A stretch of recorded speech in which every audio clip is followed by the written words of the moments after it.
시험 문제에 대해서 오늘은 좀 말씀을 드려보려고 합니다. 하나님께서 사람들을 시험을 하시는지 안 하시는지 그런 것들을 좀 말씀을 드리겠습니다.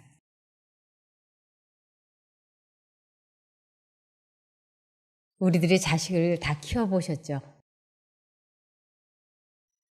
저희 집안에 먼 친척 집안에 딸이 한 사람이 있었어요.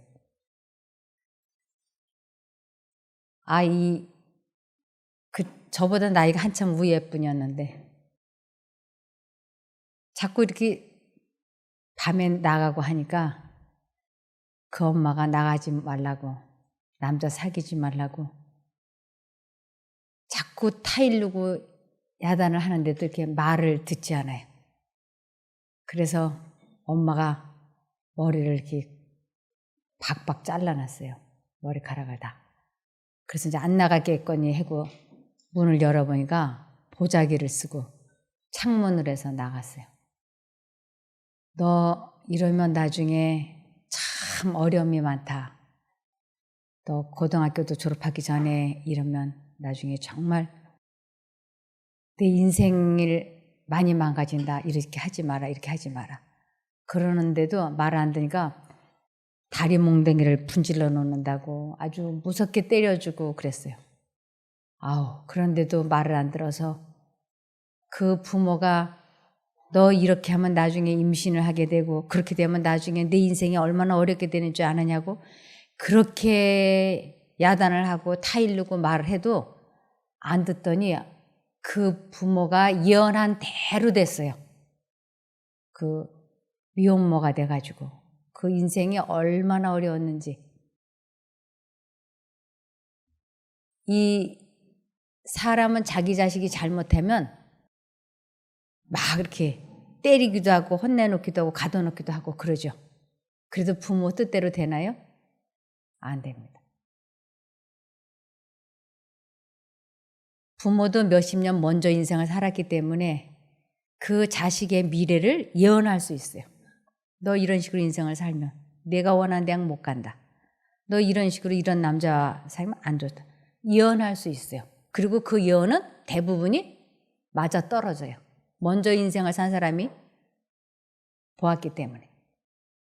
하나님께서는 사람들이 잘못되려고 할 때 그 마음에 강력하게 말씀을 하세요. 이러면 안 되는데. 이러면 안 돼. 아니 요번 한 번만 하고 다음부터 하지 말아야지. 아니야 이 술 자꾸 마시다 보면 나중에 중독되는데. 아니 요번 한 번만 마시고 내일부터 안 마실 거야. 이렇게.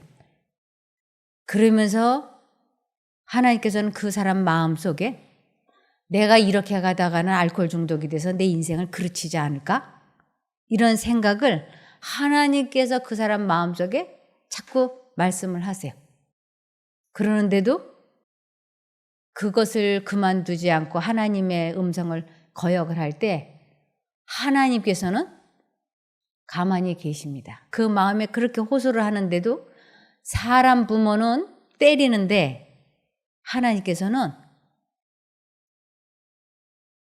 자유의지를 존중해 주시는 분이기 때문에 그가 그 길을 갈 때 강제로 야단을 치고 두드려 패고 혼내줬으면 이 세상에 사람 씨가 말라버려겠죠. 하나님께서는 다 아시면서 참고 기다려주시는 것이 육신의 부모하고는 다릅니다.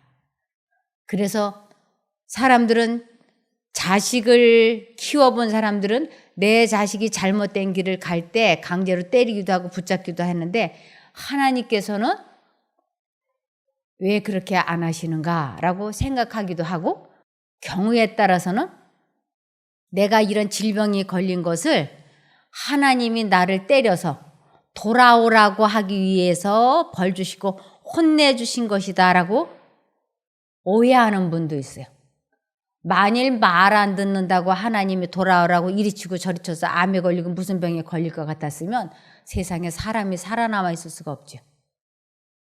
하나님께서는 너 이렇게 술 자꾸 마시면 안 돼 하는 것을 사람의 입을 통해서도 말씀을 하시고 건강으로도 느끼게 해주시고 양심 가운데도 말씀해 주세요.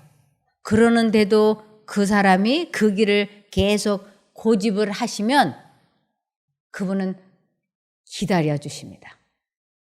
그래서 알고서 기다려 주시는 것을 허락하셨다라고 말씀을 하세요. 그래서 참새 한 마리도 하나님이 허락지 아니하시면 떨어지지 않는다 그거죠. 이것은 참새 한 마리도 허락지 아니하시면 안 떨어진다는 건 아주 작은 일에서부터 큰 일에 이르기까지 하나님께서는 다 아시고 계시는 것이에요. 그래서 그분은 우리의 마음을 아시기 때문에 우리의 자유의지를 존중해 주시기 때문에 계속 호소하시지만 너 이렇게 살면 안 돼. 내가 양심에 이러면 안 되는데 이러한 계속 하나님의 음성이 들리는데도 그 길을 고집을 하고 갈 때 부모가 예언했던 것처럼 하나님께서도 그가 어떤 길을 갈 것을 아세요. 그리고 그것을 가다가 이제 넘어졌다 그러죠. 술 너무 마셔서 몸이 망가지고 암이 생기고 이랬을 때 넘어졌으면 그때 도움을 받기 위해 하나님을 바라보잖아요. 그럴 때 하나님께서는 적극적으로 도와주려고 하세요. 아주 불량한 아들이 가출을 해가지고 몇 달 만에 집에 돌아오면 부모가 아이고 이놈 들어왔냐? 그러면서 몽둥이 갖고 때려주려고 하는 부모는 없어요. 몇 달 나갔다가 아들이 옷 갈아입으러 들어오면 어떻게 해서든지 다시 안 나가게 해보려고 막 부모가 불이 나게 걔가 좋아하는 고기를 굽고 생선을 굽고 막 해가지고 밥상을 차려내놓으면서 밥 먹어. 그리고는 이 아이가 고분고분하면 부모가 막 절절매잖아요. 이 고분고분한 아들이 또 삐딱하게 나갈까 봐 막 이렇게 해갖고 밥 먹여서 어떻게든지 집에 머물게 하려고. 그리고 아이가 운동화가 좀 떨어진 듯하면 얘 내가 운동화 사줄게. 엄마가 운동화 사러 나가자. 그래서 운동화 사 신기고 옷 사 입히고 밥 먹이고 이러면서 그 아들을 어떻게든지 도와주려고 그러잖아요. 엄마 나 수학을 못하는데 수학 과외 공부하고 싶은데 아유 걱정 마라. 엄마가 얘 제일 좋아하는 과외 선생 붙여줄게. 공부해. 이러죠. 우리 하나님이 딱 그러신 분이에요. 우리 하나님. 그렇게 일찍 자고 일찍 일어나라고 그렇게 마음에 호소를 했는데도 밤낮이 뒤바뀐 생활을 한다든지 식사를 시간 맞춰서 잘 해야 된다고 분명히 마음에 말씀을 하셨는데도 먹고 싶으면 먹고 안 먹고 싶으면 안 먹고 내 맘대로 살 때 우리 하나님은 애타는 심정으로 기다려주세요. 아주 애타는 심정으로 언제 내 말을 귀 기울여 들어줄래나 하고 기다리세요. 그러다가 주님은 아세요. 너 이런 식으로 살면 너의 가장 약한 부분인 간이나 위나 유방이나 너 사단이 병들게 할 거다. 이것을 우리 주님은 아세요. 그러니까 조마조마하고 계시는데 정말로 암이 생겼어요. 그것을 우리 하나님은 고쳐주고 싶어 하세요. 불량한 아들이 나갔다 돌아온 것처럼 병들고 지쳐서 이 쉼터에 탁 들어오면 그 마음에 환영한다고 하는 하나님께서 내가 너를 사랑하고 환영한다고 하는 표현으로 그 마음에 평안함을 쫙 부어주세요. 그래서 여기 들어오면 마음이 평안한 거예요. 왜 쉼터에만 오면 마음이 편안한지 모르겠다 이렇게 말씀하시는 분들이 있는데 그것은 하나님께서 내가 여기 왔으니 내가 이제 너를 도와줄게, 고쳐줄게. 그런 표현으로 그 마음에 평안을 주십니다. 그리고는 예수님을 몇 번 부르지도 않았는데 막 고쳐주시기 시작을 하세요. 찌릿찌릿하게 전기를 보내시고 안 됐던 소화가 되게 하시고 못 자던 잠을 자게 해주시고 그러면서 어떻게 해서든지 당신께 돌아오게 하시고자 하시죠. 그러면서 하나님은 내가 너를 이렇게 병들게 하지 않았어. 그것을 알아다오. 그런데 사람들은 뭐라고 얘기하냐면 하나님이 내가 하나님을 믿지 않으니까 하나님께로 돌아오지 않으니까 하나님이 나를 치셔서 하나님께 돌아오게 하셨다. 이렇게 말한다니까요. 하나님은 그런 하나님이 아니세요. 저도 자식을 키워보지만 말 안 듣고 바깥에 나가서 시간이 조금만 지나도 안 들어오면 얘가 많이 삐졌나? 왜 안 오지? 그리고 제가 조마조마해서 기다려요. 우리 하나님은 사람처럼 말 안 들으면 부모가 징계치 않는 자식이 있겠느냐 하면서 탁탁 때리고 그러지 않으신다고 말씀을 하셨습니다. 그래서 사람들에게 시험하는 것은 즉 사람들이 죄를 짓도록 유도하는 것을 마귀가 그런다 그랬는데 사단은 예수님에게도 하나님을 믿지 못하게 하였는데 그것을 시험하는 자라고 말씀을 하셨어요. 마귀를 시험하는 자. 마태복음 4장 3절. 시험하는 자가 다가와서 그분께 말하기를 만일 내가 하나님의 아들이라면 이 돌들에게 명령하여 빵이 되게 하라 하므로. 사단은 예수님에게도 만일 내가 하나님의 아들이라면 하고 아버지 하나님을 믿지 못하게 그렇게 유혹을 하였습니다. 여기 또 누가복음 4장 13절에 보면 마귀가 모든 시험을 다한 후에 얼마 동안 떠나니라. 예수님에게 모든 시험을 했던 자를 하나님께서는 모든 시험을 한 마귀라고 말씀을 하십니다. 그래서 야고보서 1장 12절에 시험을 참는 자는 복이 있도다. 이것에 옳다 인정하심을 받은 후에 주께서 자기를 사랑하는 자들에게 약속하신 생명의 면류관을 얻을 것입니다. 시험을 참는 자는 복이 있도다. 이 시험을 참다. 이것은 사단의 유혹을 이겨낸 자는 생명의 면류관을 얻는다라는 뜻이에요. 그래서 사단이 예수님도 유혹했잖아요. 하나님 믿지 못하게.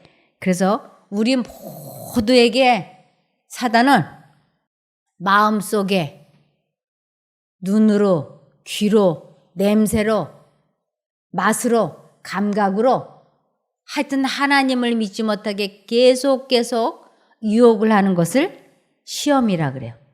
그래서 시험을 참는 자는 복이 있다. 이것은 사단의 유혹에 끝까지 넘어가지 않는 자는 복이 있다.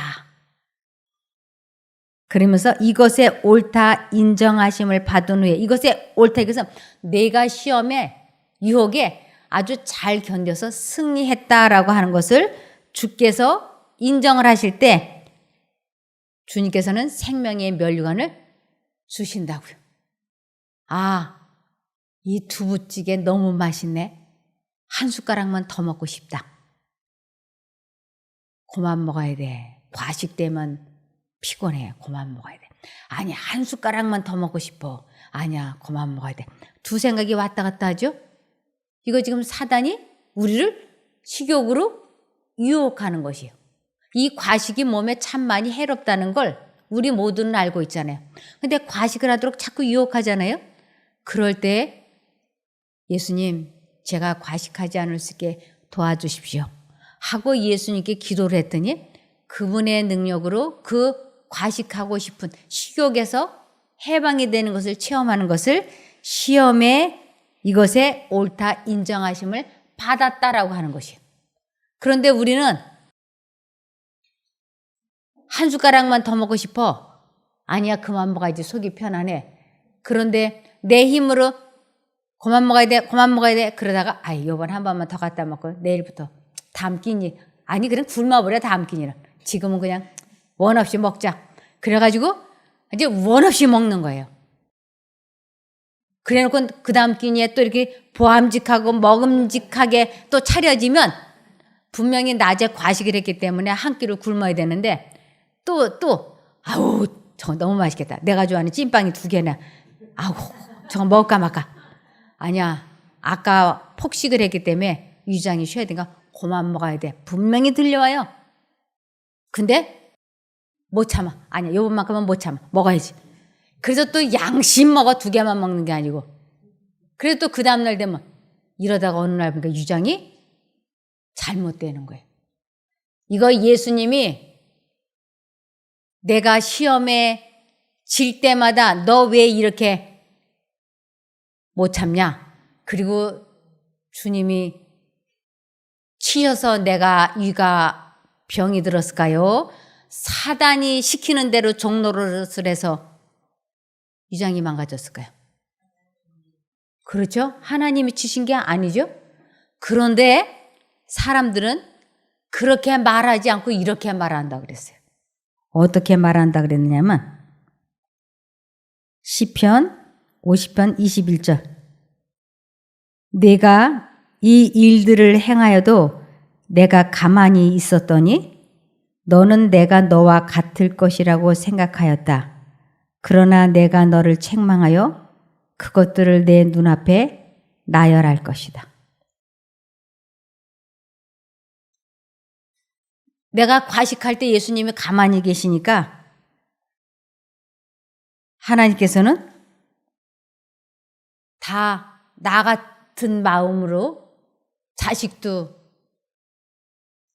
잘못할 때 내가 때리는 것처럼 하나님도 내가 과식할 때 하나님이 내가 자식 키울 때 때리는 것처럼 나를 때려서 내가 이렇게 위장이 병들었다. 이런 식으로 생각을 하신다고요. 그러면서 그러나 내가 너를 책망하여 그것들을 내 눈앞에 나열할 것이다. 내가 너를 때린 거는 아니지만 내가 잘못된 것이 나열, 하나씩 잘못된 생활을 한 것을 내가 알게는 될 것이다. 이런 뜻이에요. 그러면서 잠언 19장 3절을 보시면 사람이 미련함으로 자기 길을 굽게 하고 마음으로 여호와를 원망하느니라.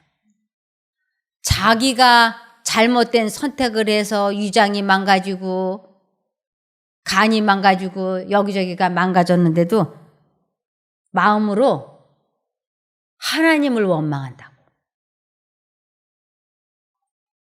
내가 잘못했기 때문에 하나님이 나를 벌 주고 혼내주셔서 이런 병이 왔다라고 생각한다고요. 하나님은 인생으로 근심하고 고생하게 하는 것이 본심이 아니시라고 확실하게 말씀을 하셨어요. 그러면서 하나님께로 돌아오라고 이사야 55장 7절에 악인은 그 길을 불의한 자는 그 생각을 버리고 여호와께로 돌아오너라. 그러면 그분이 긍휼히 여기실 것이다. 우리 하나님께 돌아오라. 그분이 너그럽게 용서하실 것이다. 우리가 하나님께로 돌아간다고 하는 것은 우리 마음 속에 계속 들어오고 있는 그 생각을 받아들이지 않겠다고 굳게 결심을 하고 하나님께 계속 기도하라고. 그래서 그 사단이 넣어주는 생각에서 해방되어지는 것을 하나님께로 돌아오는 거라고 그러고 하나님을 만났다, 하나님을 사랑한다, 하나님을 믿는다 이렇게 설명하는 것입니다. 그러면서 이사야 55장 8, 9절에 여호와의 말씀이다. 내 생각은 너희 생각과 다르며 내 길은 너희 길과 달라서 하늘이 땅보다 높은 것처럼 내 길은 너희 길보다 높고 내 생각은 너희 생각보다 높다. 분명히 하나님께서는 말씀을 하셨어요. 내 길은 너희 길과 다르고 내 생각은 너희 생각보다 높다. 너희는 자식이 잘못하면 때려서라도 막아보려고 하지만 안 되지 않더냐. 나는 너희의 자유의지를 존중해줘서 내가 너희 마음속에 그렇게 여러 번 말을 해도 안 들어도 나는 끝까지 너희를 용서하고 기다리는 하나님이야. 이런 면에서 너와 나는 다르다. 내 생각은 너희 생각과 다르고 내 생각이 높다. 이렇게 말씀을 하시는 것입니다. 그래서 시편 103편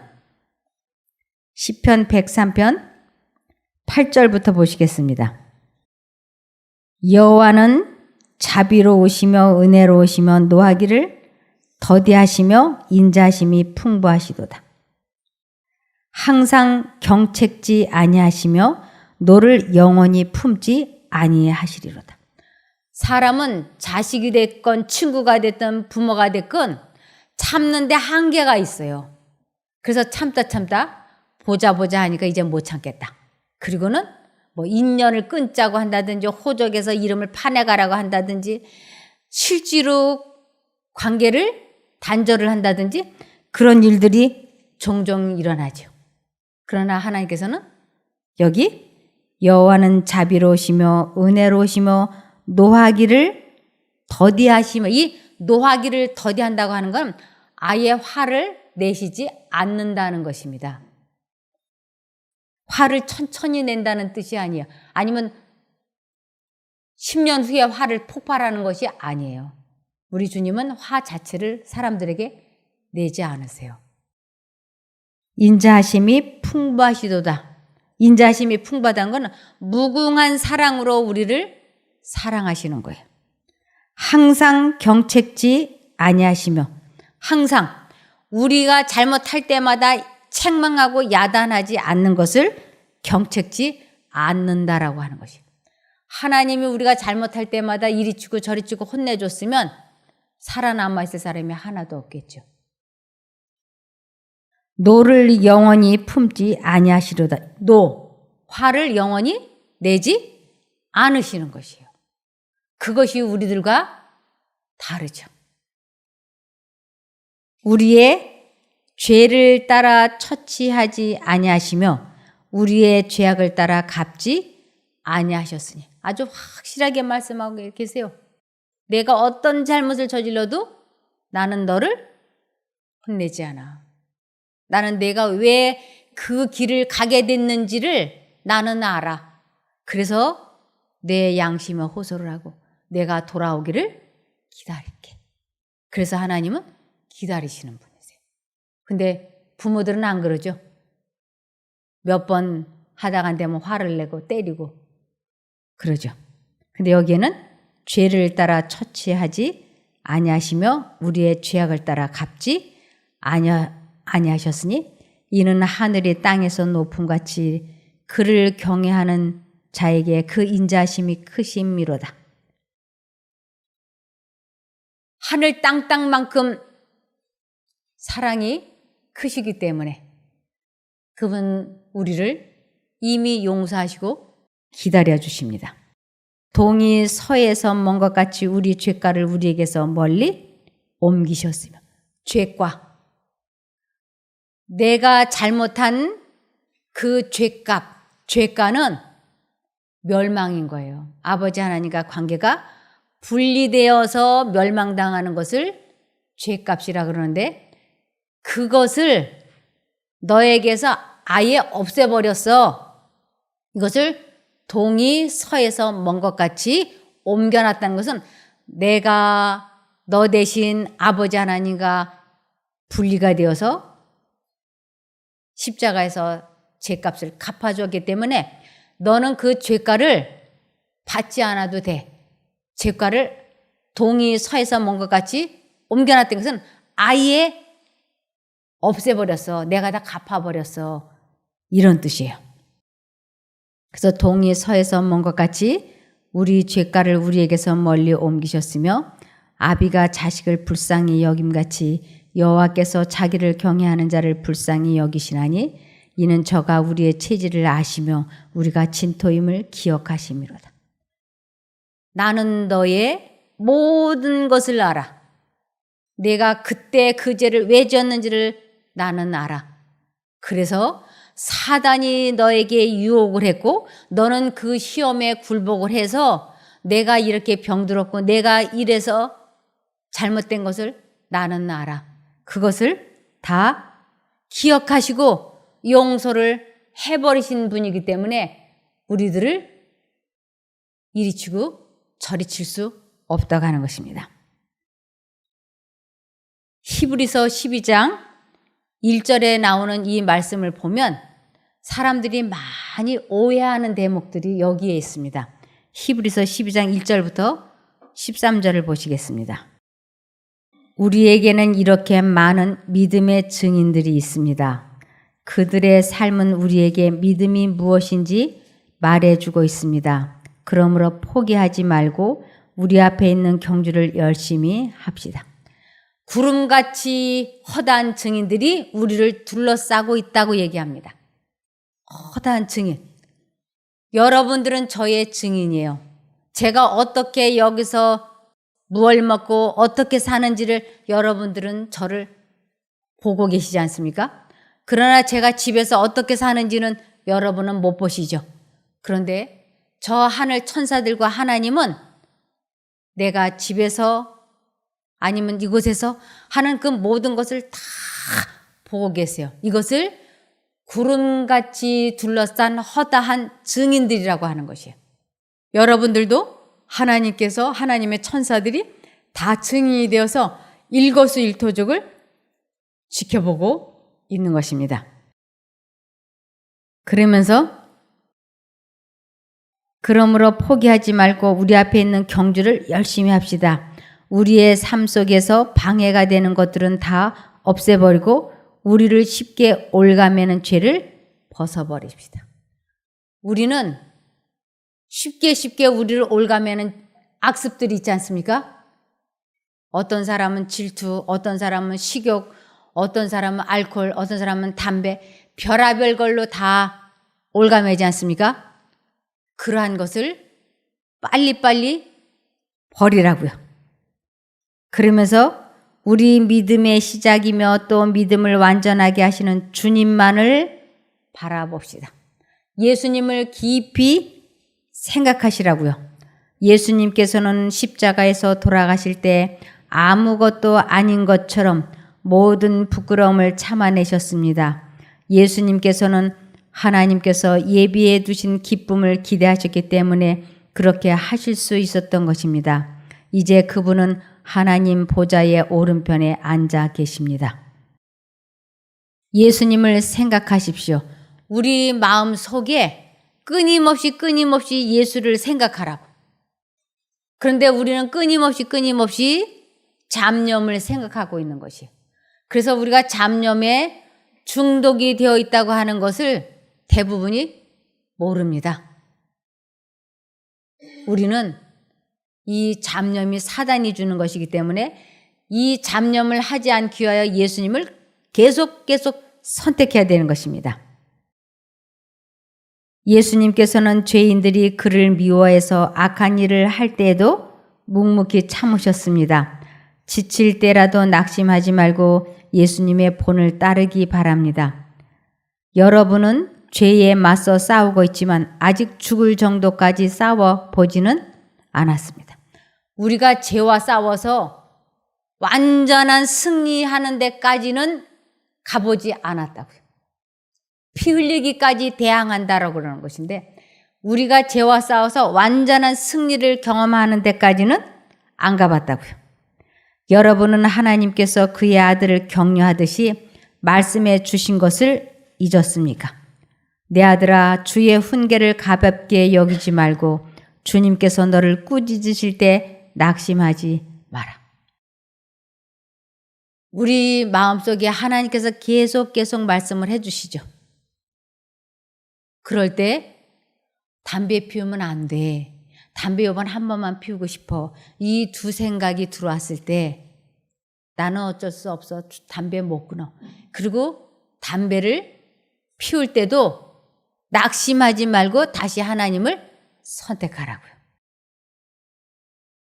그래서 내 아들아 주의 훈계를 가볍게 여기지 말고 주님께서 너를 꾸짖으실 때 낙심하지 마라. 주님께서는 사랑하는 자에게 벌을 주시고 그의 아들로 받아들인 자들을 채찍질하신다.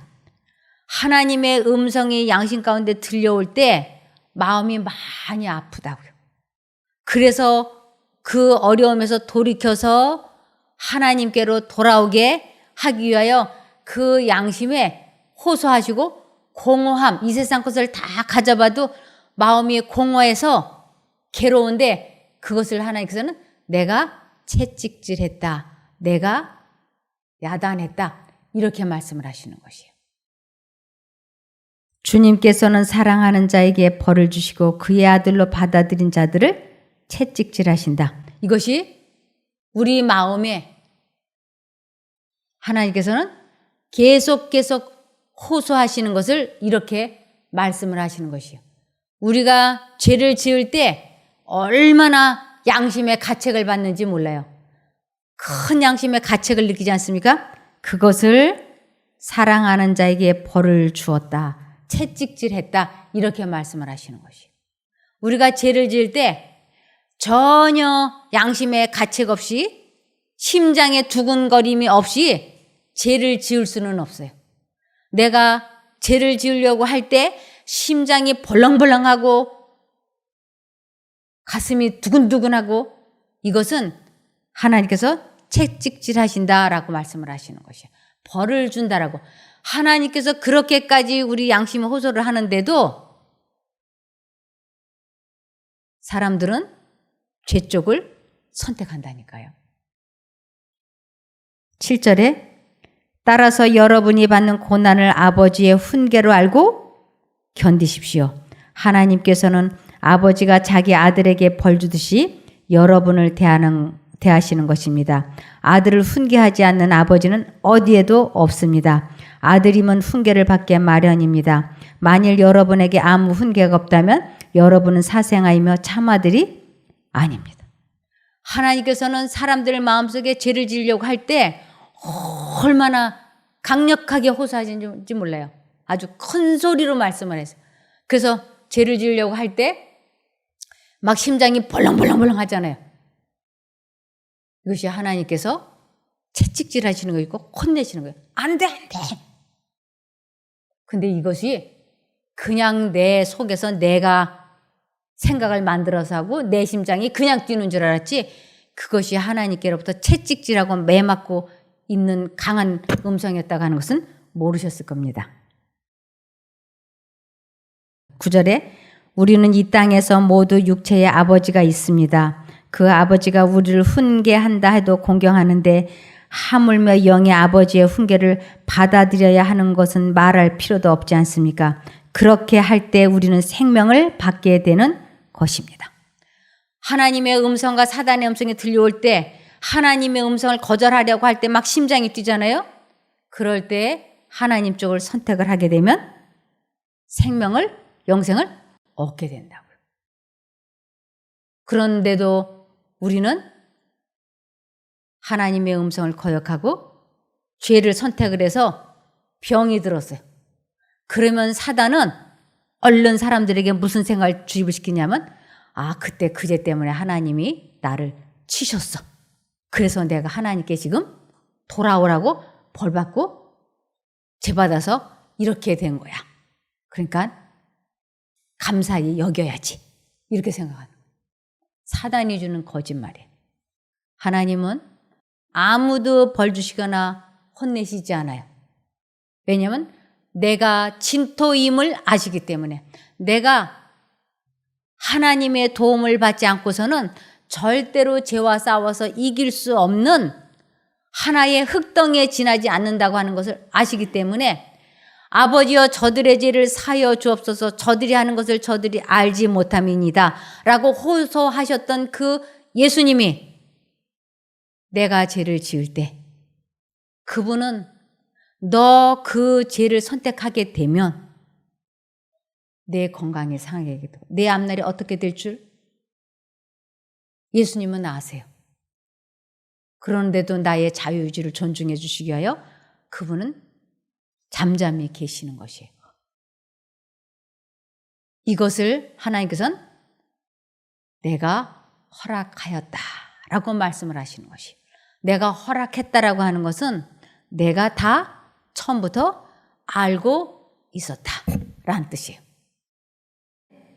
10절에 이 땅에서의 아버지는 그들이 가장 좋다고 생각하는 대로 우리를 벌합니다. 그러나 하나님께서는 우리가 그분의 거룩하심을 닮게 하기 위해 벌하십니다. 훈계를 받는 바로 그때는 즐거움이 없고 고통스럽습니다. 그러나 후에 그 훈계 때문에 더 나은 사람이 된다면 우리에게 평안이 있을 것입니다. 왜냐하면 우리가 올바른 길 안에서 살아가게 되었기 때문입니다. 여러분은 피곤한 손과 연약한 무릎을 강하게 하여 일어나십시오. 올바른 길을 가십시오. 그러면 다리 저는 사람이 절뚝거리지 않고 고침을 받게 될 것입니다. 우리들은 다 머리끝부터 발끝까지 사단에게 맞은 흔적뿐이 없어요. 이제 머리끝부터 발끝까지 성하대 없이 얻어맞은 우리를 하나님께서는 싸매주시고 고쳐주시기를 원하시는 분이에요. 우리가 이렇게 된 것은 하나님께 벌받고 죄받아서 이렇게 된 것이 아니고 사단에 의해서 그렇게 된 것입니다.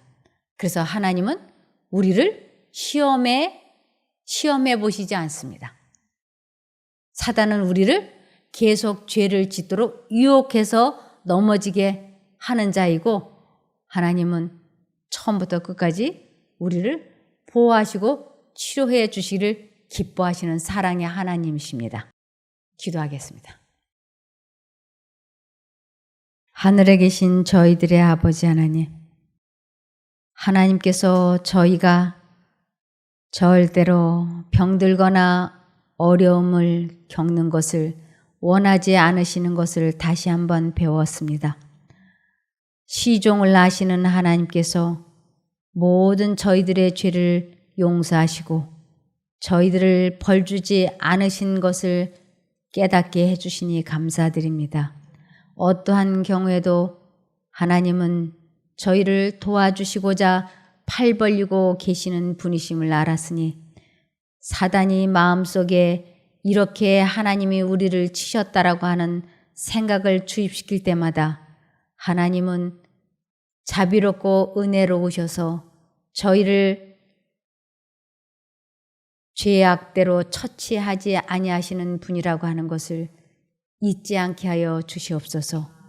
저희들을 끝까지 보호하여 주시고 치료해 주시기를 간구드리오며 예수님 이름으로 감사기도 드리옵나이다. 아멘.